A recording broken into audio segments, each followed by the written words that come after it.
kind of a visual. I'm using the 12 boys age group. Let me put this out in full screen.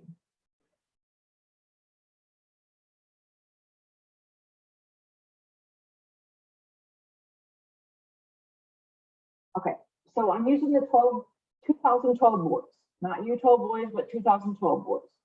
And I think Janine's on here, or she was earlier, but she's the treasurer of the group. So she is going to handle the finances for all 4 teams in her group. And then each of the 4 teams has a manager. You have the red 2, white, and white 2. Each one of them has a manager. And then we have 4 assistants in this group. And underneath each of those 4 assistants, you can see that I have listed where their child plays. And in a perfect world, we have 1 assistant for each team. That doesn't always work out for each of our age groups. And so in this example, we have 1 on white 2, 1 on red 2, and 2 on white. And our assistants are going to be assisting the manager or the treasurer as needed. And they're also going to be the person who steps in if we have player movement. To make this work, you really need everybody in an age group to come together as a team. So we're asking that anybody in that group, whether it be the treasurer or the manager on the teams, get everybody together and consolidate your contact information, which is why we've added all the assistants to team staff. And the treasurer can see everybody the treasurer is added to all 4 teams in the group in this example. Not all groups have 4 teams, some have 2, some have 3. But it's critically important. Communication is going to be the key. So all team officials should, whether it be on Snapchat or via email, everybody in your group, you should reach out to them and make sure that you have the contact information for everybody that's in your age group. And you can see that on TeamSnap. The treasurer can see that in TeamSnap. So the treasurer should be the one that facilitates that communication and gets everybody's contact information to everybody else. The reason that we did this was because on our Youth Academy program, we have a great deal of player movement throughout the year. Where you start on a team, there's often player movement. And what we had observed for the last couple of years was, okay, so the treasurer's kid got moved to a different team, and now we have no treasurer on this team, we have 2 on this one. So this was our attempt to try to consolidate each age group into a group of individuals who will manage that group. And when we have player movement, we have assistants that can step in and take over those roles. So as an assistant, you will get all the communications that the treasurer and the manager get. And if you're still an assistant and haven't been told that you're moving to a primary role, this is just information for you to read and for you to understand and absorb. Put it in a file, put it in a folder in your email, so that if you have to step into this role, you've got some of this education and you know what you need to do. So how will handle player movement during the year? If a manager's child is moved to a different team that results in 2 managers on one team and no manager on the other team, and there's assistant on the other team without a manager, that assistant will step into the manager role. The manager whose child was on the team that already has a manager would then move to an assistant role. And everybody is still going to get credit for their volunteer hours, regardless of what role they're in. So we're asking everybody to work together as a group. Example, a detailed example. The red 2 manager, go back up to the top one.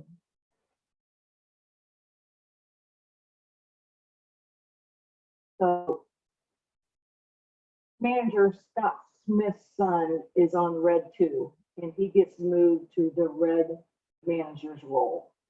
And Christina Garza's son gets moved to red 2 sometime during the season.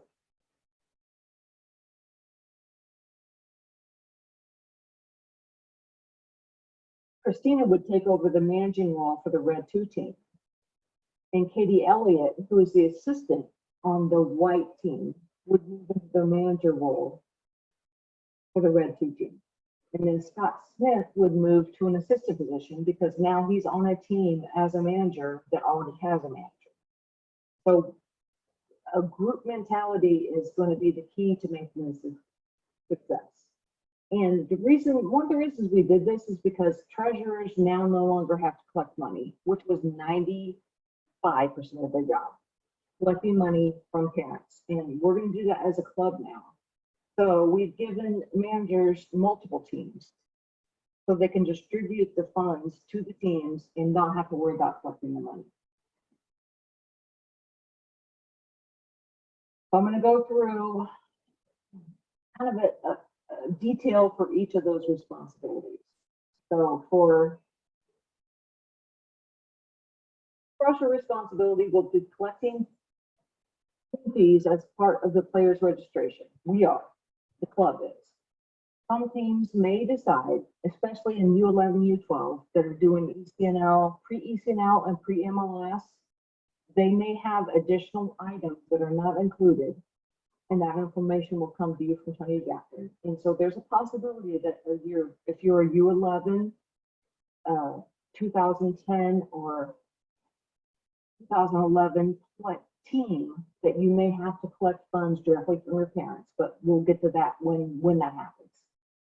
The treasurer will handle bank accounts and funds distribution.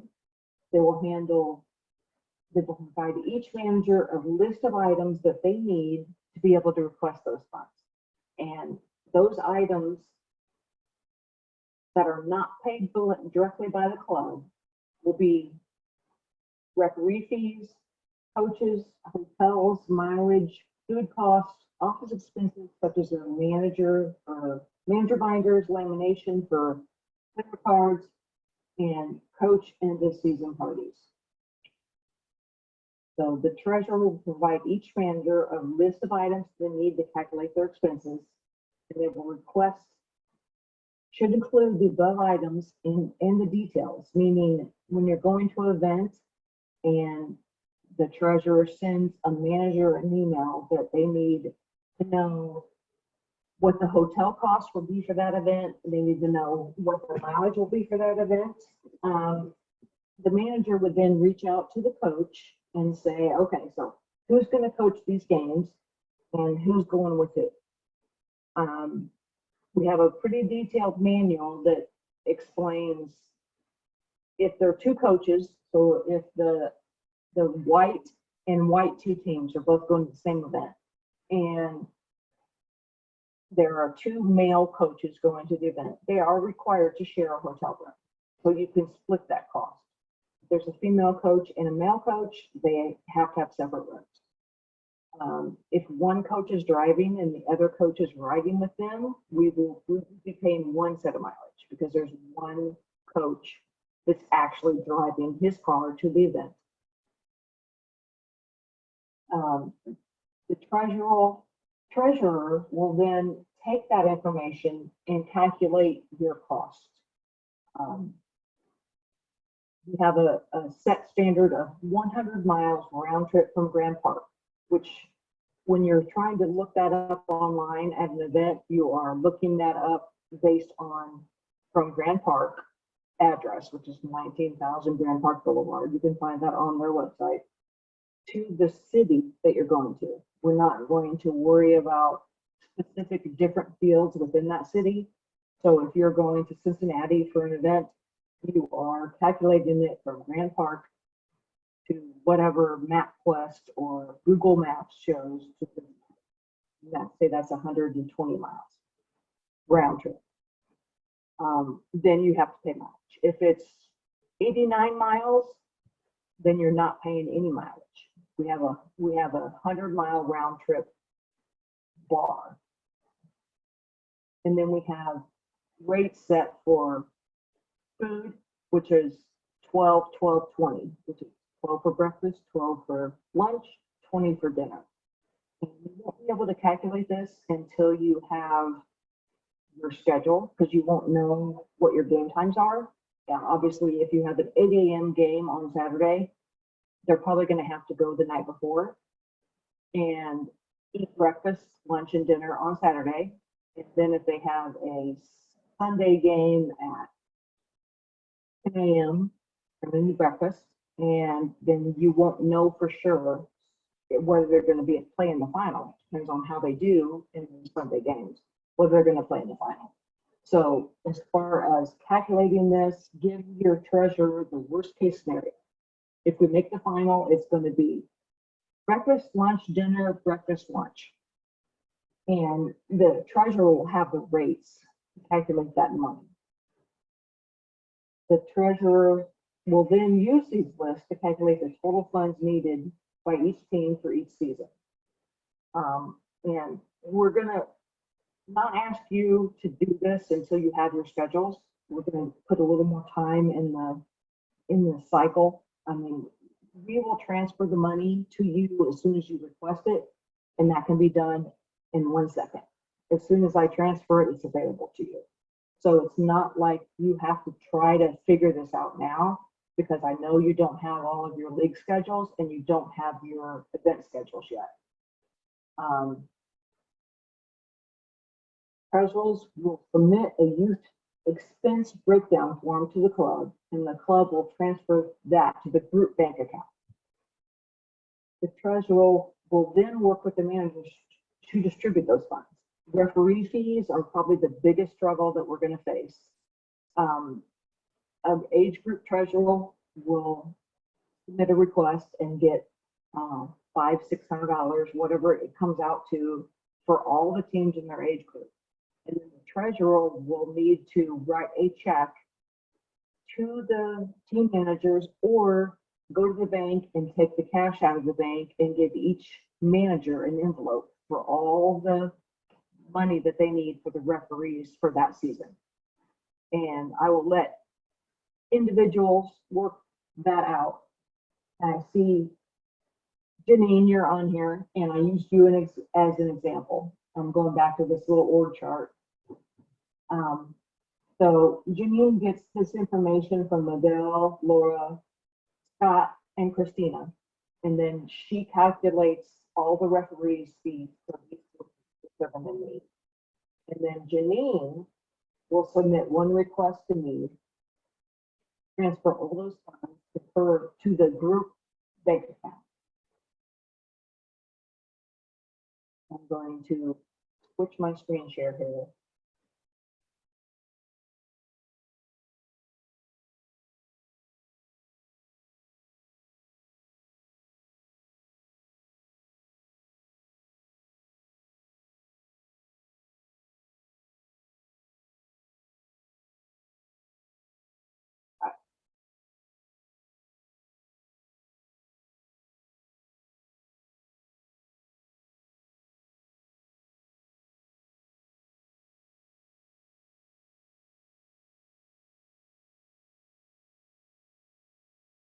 Okay, so on the documents that I sent out to everybody, and we'll be sending this big document out when we're done, there's a link for the treasurers to submit a request form. And in your team snap, there is a link to a completed expense report form and a blank one for you to fill.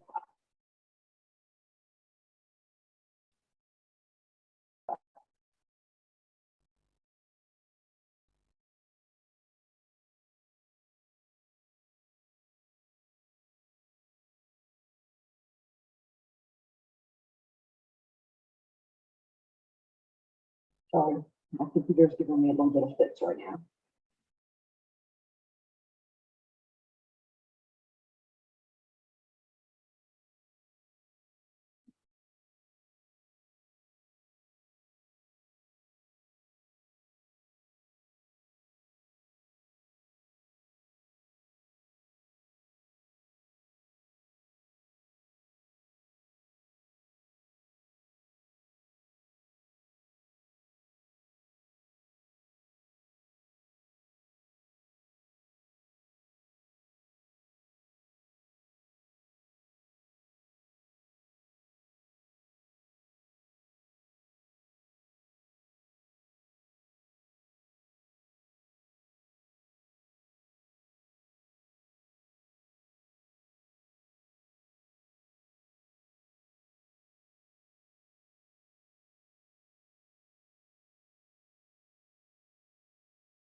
Christina, are you good? We can't hear you. Yeah, There she is. I'm getting there. Just got worried for a second. I'm trying to get the expense thing up. All right, I'm gonna go back to, all right, so let me switch my screen share. Okay, so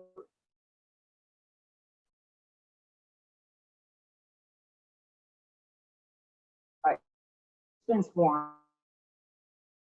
This is a complete, the treasurer would, they have gathered the information from their treasurer, from their managers of each team. And you'll have your ISL referee fees and team column, there's a description of the expense and the unit cost. And so you have, this is an example for the IDP red girls and IDP in red. And so in this example, the IDP team has 8 games at $46 a game, which is 1/2 of the referee fee. So the $46 a game, and the quantity would be 368. Quantity would be 8, and the total would be 368. This blue column automatically calculates, and you don't need to type in it. You just need to fill in everything in yellow. And so the treasurer would gather everything from all the groups and submit one request. And this is, like I said, these are in your Team Snap folders under me.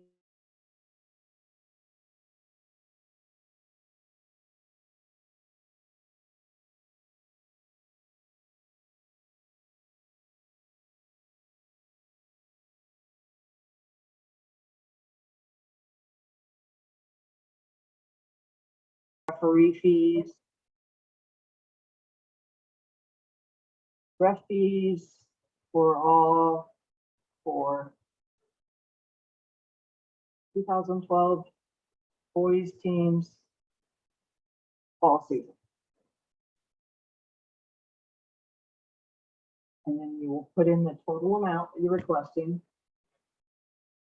I'm gonna pick a number here.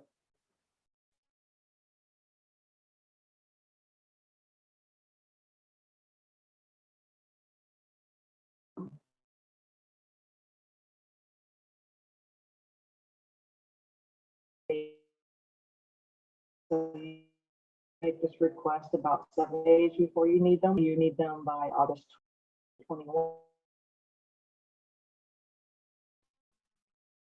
Ask for the account number. Most of you should have read this one.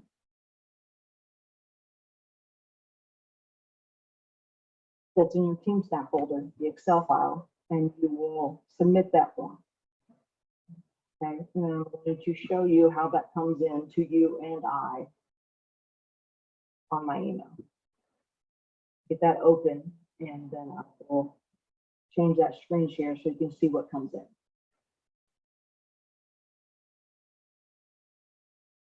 Okay, so this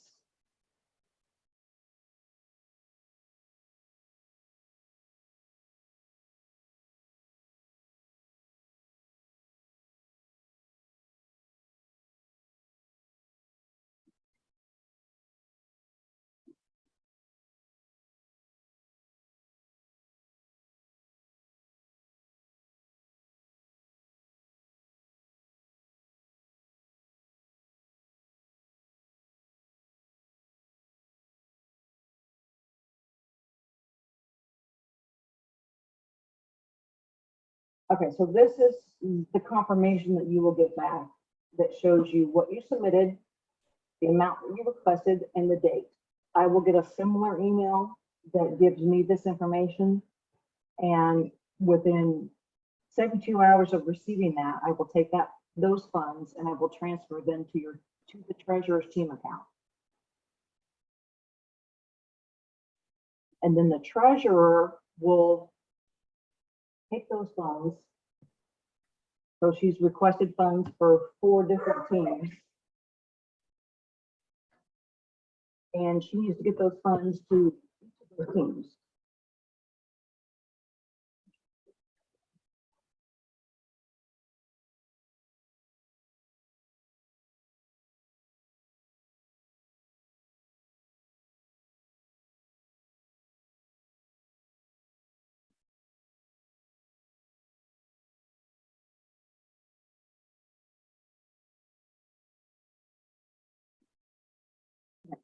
Goes back to my PowerPoint.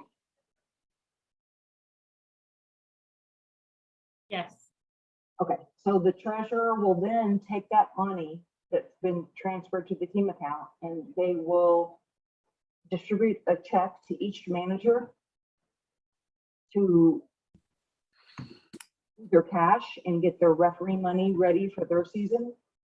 And I would recommend that you take that money and go cash that check and get it in the right increments. Remember that they do not make change. So if you have to bring $46, you have to look on the ISL website and see how much each person needs. And they don't make change on the field, so it needs to be in the exact increments. Or the treasurer can cash that check all at once and figure out those increments and give each manager an envelope with all the cash they need for that season. And this is where the assistants are really going to come into play, because the treasurer has one player in a group, and they're going to need the managers, and the managers are going to need the assistants to make sure that referee money gets to every game. Let's be real. Everybody's busy. Everybody has multiple kids playing multiple sports, and a manager may not be at every one of their child's games. So those assistants that are on there, the managers may reach out to you and say, hey, I need you on Sunday's game. Are you going to the game at SCSA? I need to get you the referee money because I'm not going to be able to go to that game because my daughter's got dance class. And that's where the communication between everybody in that group is going to be very, very important.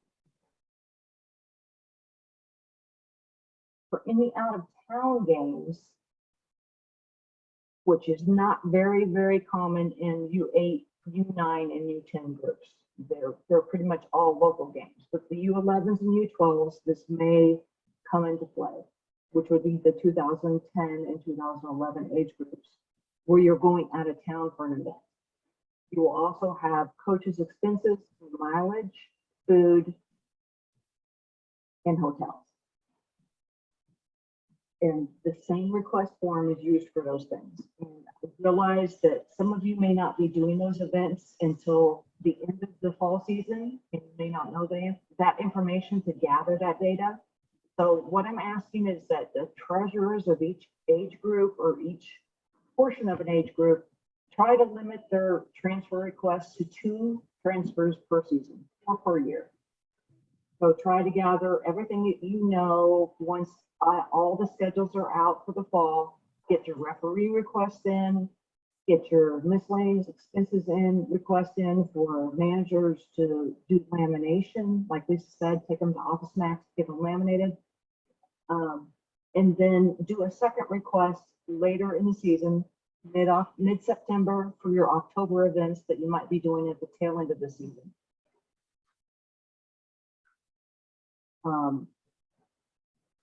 On the file that I'm going to send you guys when we're done, and on our resources page that Lisa mentioned, there is a detailed section that shows you the mileage rate, the hotel rate will be dictated by the event. You'll need to get on the hotel website or on the event website and go to their hotel provider and look up what the cost will be for hotels. And you, at this point, for the fall season, you can estimate that. You can scroll through that list and look and see, okay, so what's the most expensive hotel? What's the range of hotels? Because if you're doing this ahead of time, you may not actually know what hotel you're going to be booked at. You may put in a request through the website to be at this hotel. You may not get that hotel, and it may be different. In the fall season, the best bet is to go with the mean average or the most expensive hotel, because if you over budget or you over request slightly in the fall, you can adjust that in the spring. If at the end of the fall season, you still have $640 in your group account because you over requested, you'll just take that off when we do this again in the spring.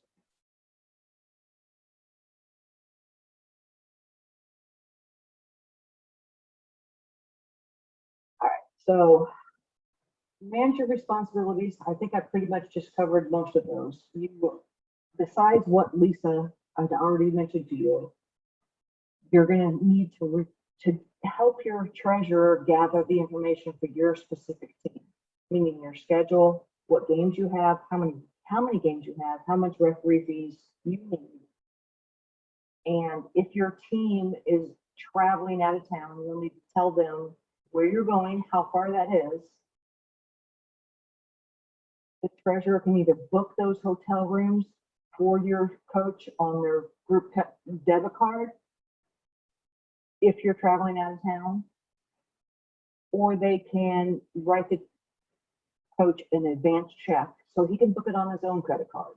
That may be easier in this new system to just have the coaches do it themselves and write them a check ahead of time for what your estimate is. And then if it ends up being more than that, they can submit those receipts to the treasurer after they're done.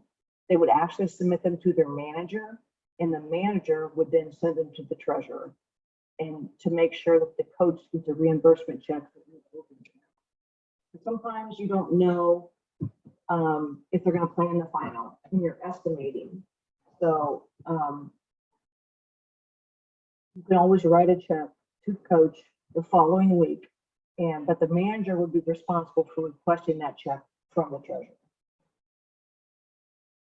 The assistants are at everybody's disposal. They are there to help with anything that either the treasurer or the manager needs. So if you're a manager and you're struggling, or you have an illness in your family and you need to be out for a week, contact one of your assistants and make sure that they are updating your team staff.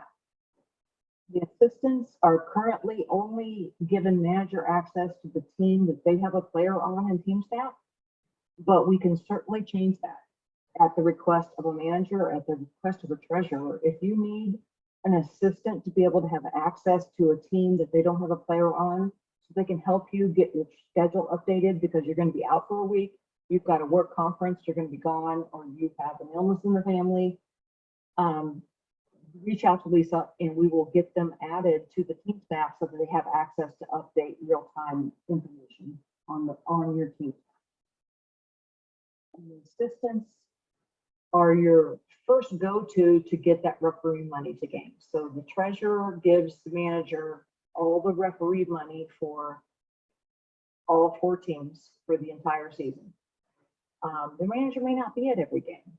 The manager may have other kids that are doing things, and they may need to reach out to an assistant manager and say, okay, are you going to be at this game on Sunday? Let me get you referee money. The other option is during training on Tuesday, Wednesday, or Thursday to get it to the coach of the team, because he will be there. So you have options to get that referee money there. The biggest struggle with this consolidated group of teams is getting referee money to games. So use all of your resources on this, including your coach. And if you really get into a pickle and you don't have anybody that's going to be there, say the assistant manager and you are both going to be out of town and somebody else is taking your child, reach out to Tony Jacqueline and get that money to him at training on Wednesday or Thursday, and make sure that somebody has the referee money for each game. Now, on the assistants, we talked about player movement in that in the youth academy, it's more prevalent than any other group in our organization. There is player movement. There will be players that get moved during the season. And so that's why the assistants are going to be included on all of these training sessions and all of the communications that we send, why they're attached to all the teams. If a player gets moved to a different team, and now we have 2 managers on one team and no manager on this team, and if you have a player on that team that now doesn't have a manager, we're going to ask you to step up and take over that role. And then the manager who got moved to a team that already has a manager will then become an assistant, and they'll be the person that's helping out that team and getting referee money there. So again, back to my original slide, communication and a group communication between everybody on these lists is going to be essential. And I'm asking the treasurers to help coordinate getting all these people into a, whether it be a group chat, a group email list, so that you can easily communicate to each one of you. And I would recommend that you get phone numbers, email addresses, and home addresses in case you need to swing by and pick up an envelope of referee money on your way to a game. So everybody in your group, everybody in that group should have the contact information for everybody so that they can easily contact them, even if they're at an event or they're at a game and they don't have the referee money and they know that Miguel has it. They have Miguel's cell phone number saved in their phone.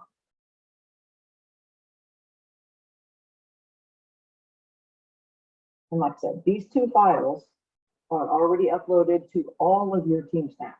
These are, we don't have everything in there, but we do have these in there. And you will use, this is just a sample, and then there's a second one that is an Excel file that you can actually type in and fill out. And that's going to be the one that you save to your desktop or to your documents folder. And when you click the link at the bottom of the form to submit it to me, you will attach this form. And this gives me a breakdown. And I need this because I need to allocate it to the correct fee group. As the team fees come in as part of the registration fees, they're divided up and put in separate accounting systems. And I need to keep track of how much money that we have spent for the 12 boys, the 11 boys, the 10 girls, and so on.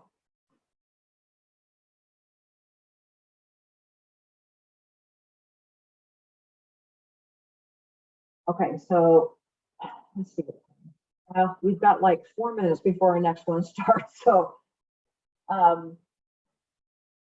I know I've answered some chats. Lisa's answered some chats. We've both taken notes. When we're done, we are going to we're going to send this out to all treasurers in the Youth Academy, this PowerPoint, and it will also get eventually posted on the website once we get everything cleaned up. And bear with us on the website. Lisa and I have had a long and treacherous July with this new transition to Bat Sport. So we have not gotten everything updated on the resources tab of our website, but we will do that over the next week. The good thing with the Youth Academy is I'm not going to be harassing you to get a budget done because the money's already been collected. You don't have to worry about getting money in to pay your bill. We have the money. We just need you to, as soon as you have your schedule, to start on these steps.